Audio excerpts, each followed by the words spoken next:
I'm Peter Muller. I'm president of the Advanced Transit Association.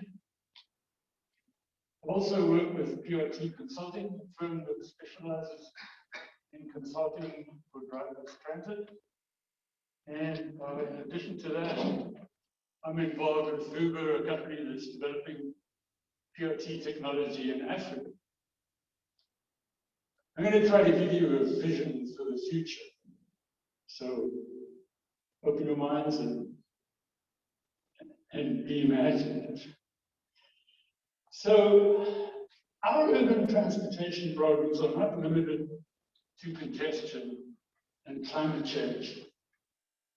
They resonate through our entire society and economy.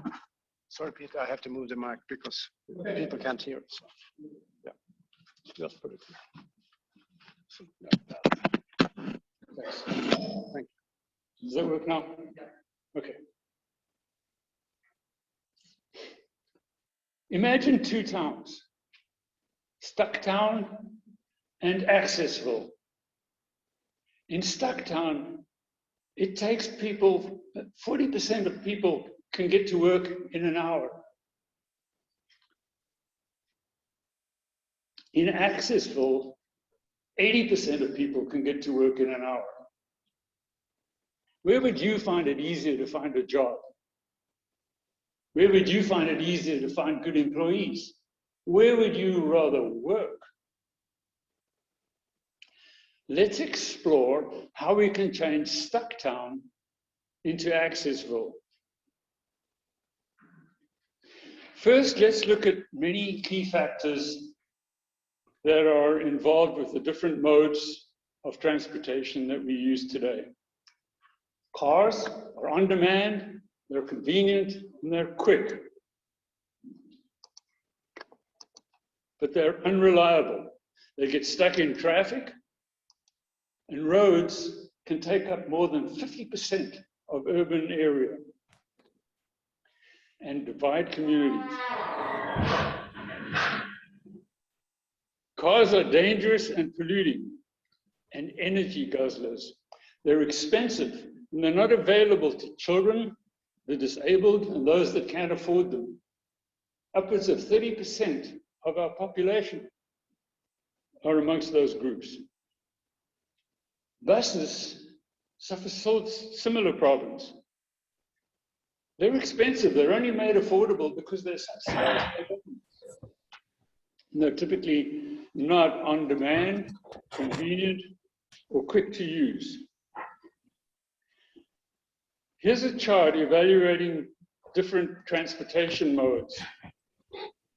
And you'll notice I'm only comparing cars with buses and with light rail and group rapid transit. I grouped those together. We're not considering Hyperloop because it's intended for intercity travel, not intra-city travel. What we're interested in here is urban mass transit. We're not interested in small solutions either that are first, last mile. We're only interested in stuff that compete with light rail and bus rapid transit and things like that.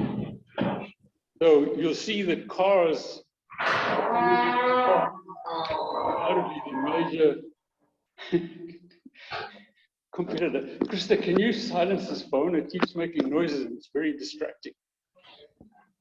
I'm not sure where they're coming from. I thought it was turned off. Well, I just keep it here. So. Okay. Yeah.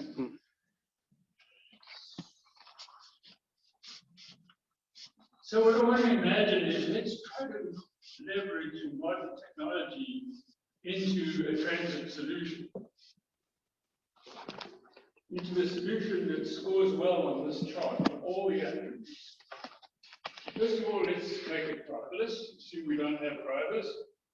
And then let's put it on a dedicated rail or guideway so it has its own path.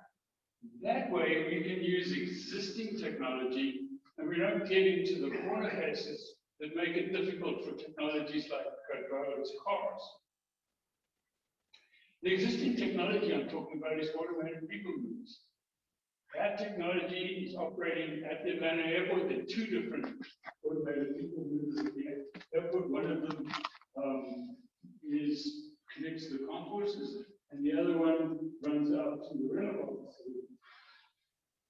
So if we take that existing tech, we make two major changes to it.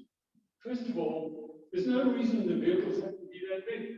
They can be a lot smaller because we're not adding drivers. The only reason you don't want a lot of small vehicles is you have to add drivers.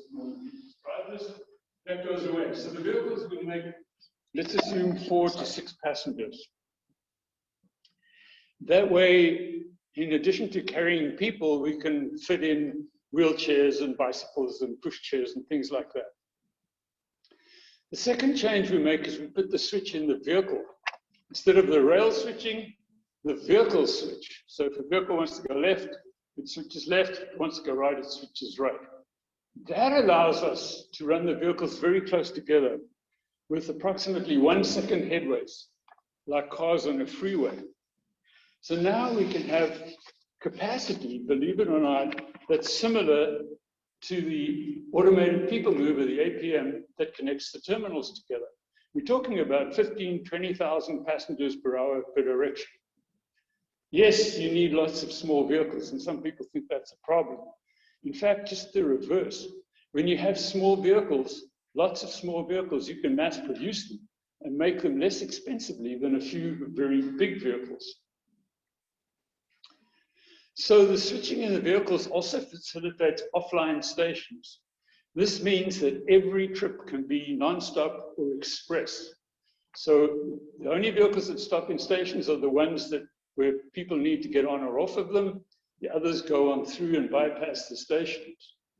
The fact that the vehicles are small and you only have 4 to 6 passengers in them means that even if the passengers are not going to the same destinations, each passenger only makes maybe 2 to 4 intermediate stops. Next, let's elevate the guideways above the roads. With small, light vehicles, we can build small, light, unobtrusive, and inexpensive guideways. And they can fit into existing rights of way. Very often they can fit behind the sidewalk or on the median or whatever. When you elevate the guideways, every person riding in that elevated system is subtracted from the traffic that's on the road. So now you're reducing congestion as well.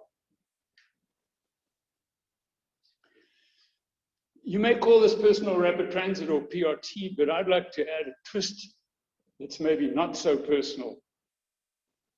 Make it more available to the general public, not just the elite. Let's have a tiered fare structure where premium fares pay for the use of the whole vehicle to themselves. They wait about a minute or so and they go nonstop to their destination. Economy fares pay per passenger. They share rides with strangers. They have to wait a little longer and they make a few intermediate stops, but it's still express. Economy fares are similar to bus fares, but the ride, the trip, is a far higher level of service. We have a huge global problem, I believe, with discrimination. And I think part of the reason we have discrimination is that people don't really know each other. If, say, 30% of the population commutes every day in a small vehicle with strangers, I think we'll get to know each other a little better, and this may help discrimination. Another problem we have is COVID. And with a small vehicle, you can arrange it so that the ventilation comes in from the top and goes out at the bottom. So when you breathe in fresh air from up top. When you breathe out, that air goes down and doesn't get breathed in by the other passengers. Riding in a small vehicle like this would then be more or less equivalent to being outdoors in terms of susceptibility to COVID. I think a more appropriate name for this technology is automated transit networks, or ATN, or Podcars, rather than personal rapid transit. Let's add ATN to this chart. As you can see, it matches or outperforms just about everything else, even the car in most instances. I'm not going to go through this in detail because we're short on time. Now let's consider the network effect. This is the effect you get that when you add users, the efficiency goes up. It's like your cell phone. If there were any other 5 other people in the world who had access to your cell phone, it wouldn't be all that useful. But the fact is, you can talk to anybody in the world. That makes it tremendously useful. Transit has the same susceptibility to the network effect. When you add stations, it becomes more useful. If you only have 2 stations, then when you go to any one station, you don't have any choice. You have to only go to the other station. But if you start adding stations, the choices multiply. And the utility goes up faster than the number of stations goes up. In fact, the utility goes up approximately as the square of the number of stations. Now, this is true for ATN, but it's not true for buses and trains. And the reason is, when you add stations to buses and trains, you add stops for everybody. And even worse, you force some people to make transfers. So the network effect doesn't work very well with buses and trains, but it works fantastically with ATN.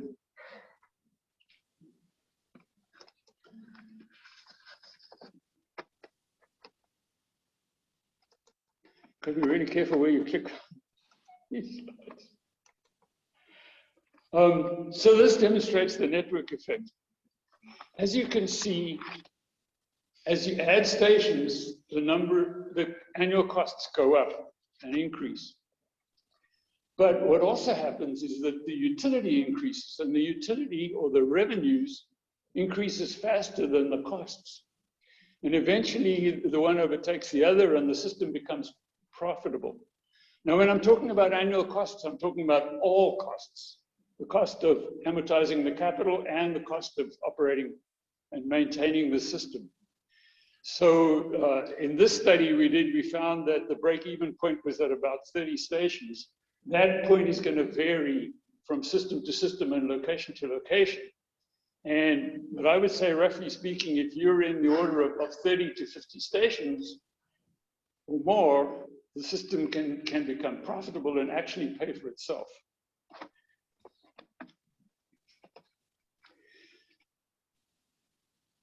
Now let's think about how we can add ATN to existing cities and or redesign new communities with less roads. Being mostly elevated, ATN is easily retrofitted to existing communities without needing additional right-of-way. It only needs reduced congestion by about 20% for reduce traffic by about 20% for congestion to all but vanish. It can service legacy transit, boosting their ridership.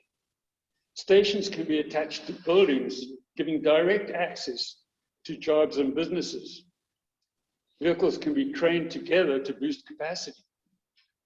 In new developments, homes can be clustered around stations, giving door-to-door access and mostly eliminating the need for roads. Notice on this picture that as we've gone from left to right, we've gone from retrofitting to new, giving us the opportunity in the new to change the entire environment. Imagine living and working in a park-like setting, yet being in the midst of a dense city with on-demand, high-speed mobility for you and your entire family. Imagine. This is not just a vision for the far distant future. First generation ATN is in operation around the world. It separates vehicles from pedestrians and is extremely safe and reliable. Passengers are seated in small driverless vehicles traveling on dedicated guideways. However, the first generation is relatively slow with low to medium capacity. Higher speeds and capacities with short stations were previously thought impossible. The next generation of ATN solves all 3 problems. Speeds are up to 60 miles an hour and capacity equivalent to 7 freeway lanes. Much of this is enabled by the 2021 Automated People Mover Standards, a new addition eliminates an archaic requirement from ATN systems, specifically from ATN systems. It only eliminates them from systems with 25 passengers or less in the vehicle and with offline stations.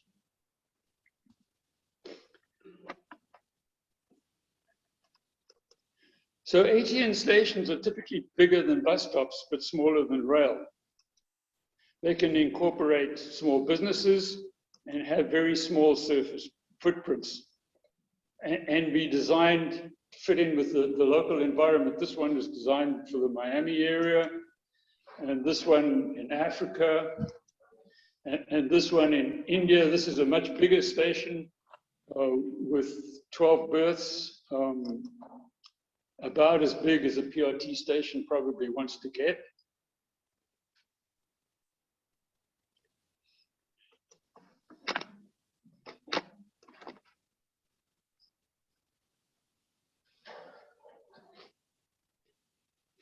So neighborhoods or small stations can have the platforms at grade.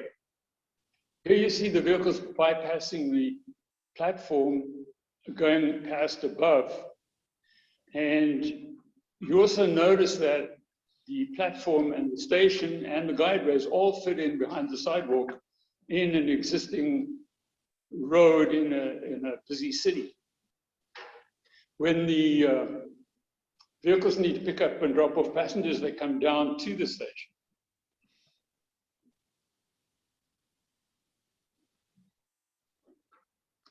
Imagine having 100 of these stations throughout the community, all interconnected, so that people can go from any station to any other station without stopping or transferring.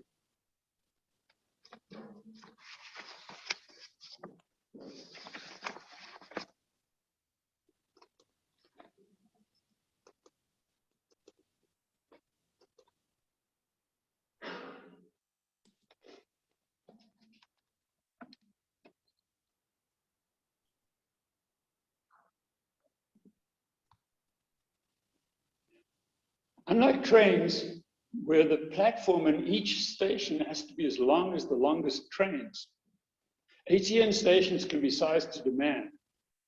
Here you see a medium-sized 4-berth station that's elevated. Notice that the main guideway bypasses the station. The station guideway actually bypasses the station berths. So everything is offline to everything else.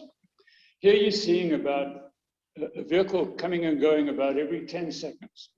The vehicle movements are choreographed so that the vehicles don't interfere with each other. When people come into the station, they either they order a ride and pay for it, either on their cell phone or on a kiosk. When they get their ticket, they're told to either go to the green, gold, blue, or red area, and that's where they wait for their vehicle. When their destination shows up, that's when they move forward, like the people at going to City Hall on the left.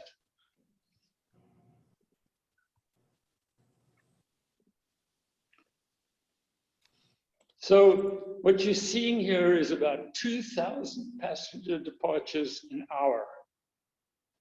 That's the equivalent of 40 large buses in an hour. And that's from a small station.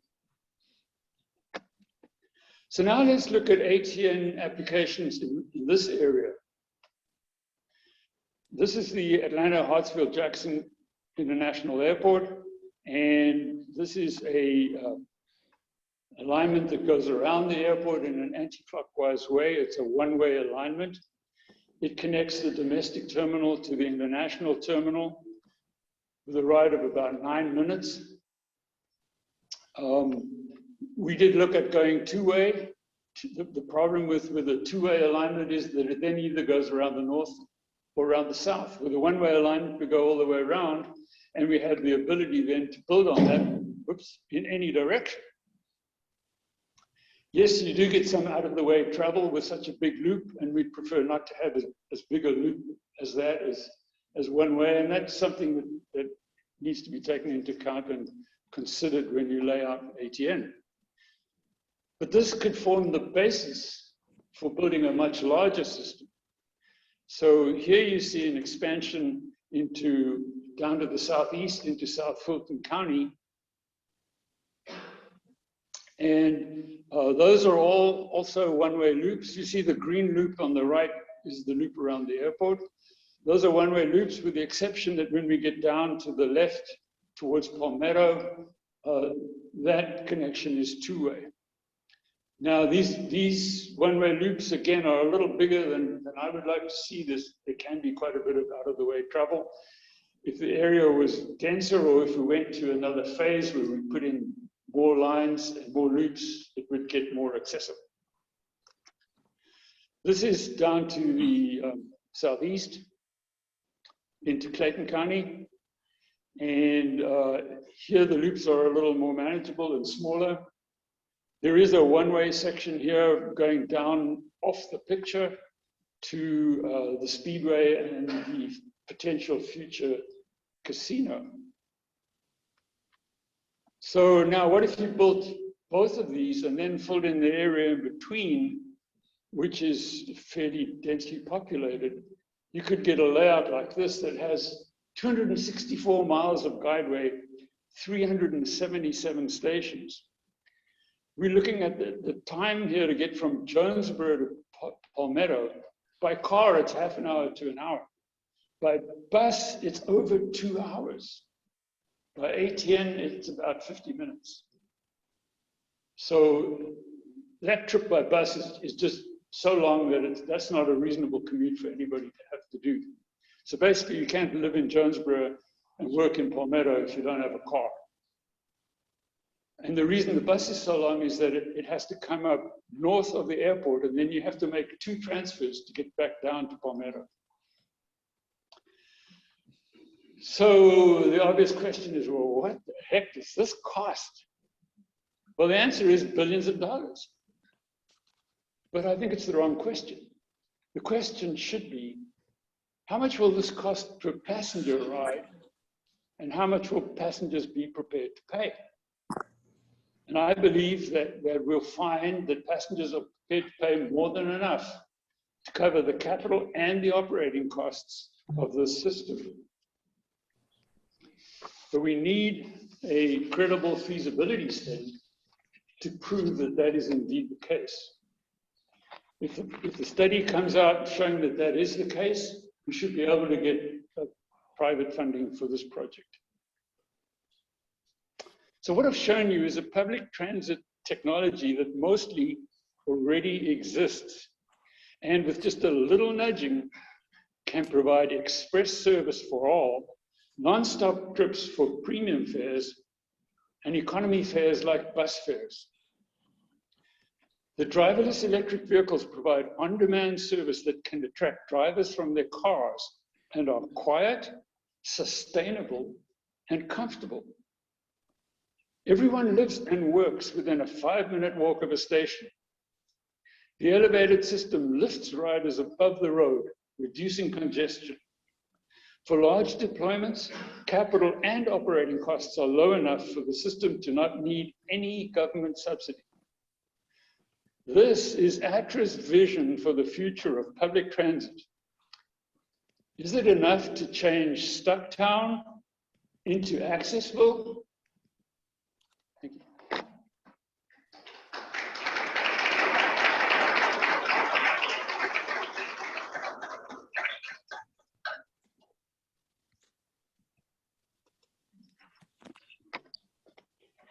Are we accepting questions? Yes. 2 minutes questions. Fred. One question. You finished with saying we could do this with private funding. We know that nationally we just approved a major public infrastructure money. How do we make the choice between those 2 options? I guess that's up to the community. The public money tends to come with strings, but again, it's free money. But if the investment is coming and being paid out of the project, that's kind of like free money too. So it's a choice, and maybe the community does a mix of both. I don't know. I'm not a financial expert, to be honest. Peter, has Tony. Trump or any other organization that you're aware of tries to do anything with the infrastructure bill that was just passed to educate or get some money for demonstration projects, anything that would move this arena forward? ATRA's written letters and things like that, but we're not specifically in the bill. Personally, I've given up on trying to get government funding for stuff if I can possibly help it.